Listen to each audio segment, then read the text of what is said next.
This is a diagram of the complex nature of text complexity. There are multiple factors or variables that affect the complexity of a text.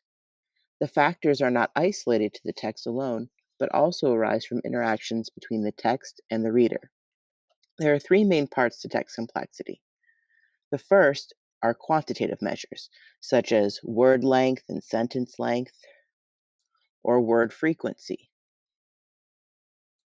Often, computer programs are used to measure these quantitative measures. Quantitative measures such as Lexile alone cannot be used to judge text complexity.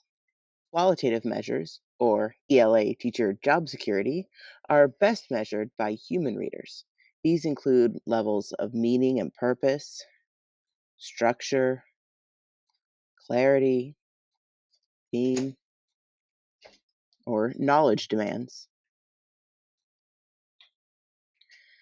For example, The Sun Also Rises has a lower Lexile than Charlotte's Web, but it's definitely more complex.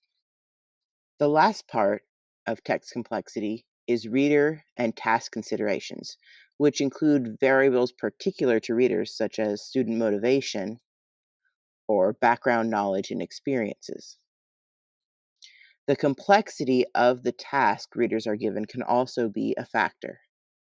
These judgments are best made by teachers using their best professional judgment, experience, and knowledge of their students.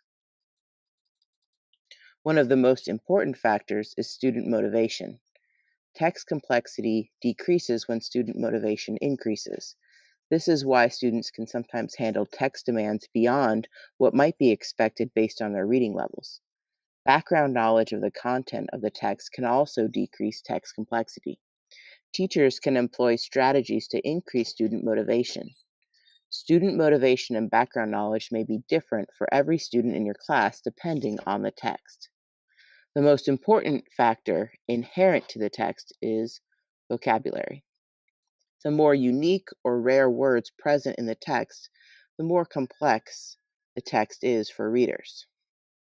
The rest of the diagram includes both quantitative and qualitative measures of text complexity.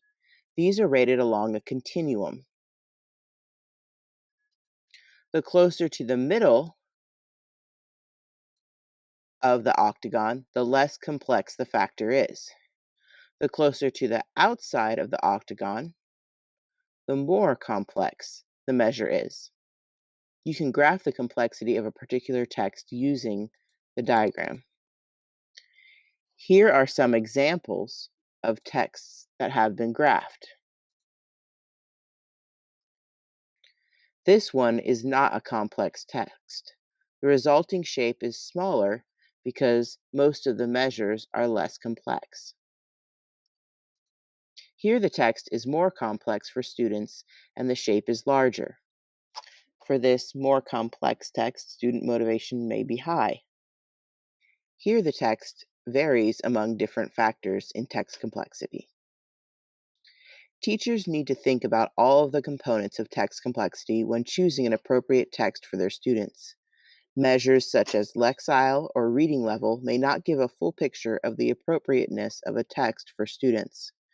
Student choice can also be an important part of text complexity because students are often more motivated and may have greater background knowledge when they self-choose a text.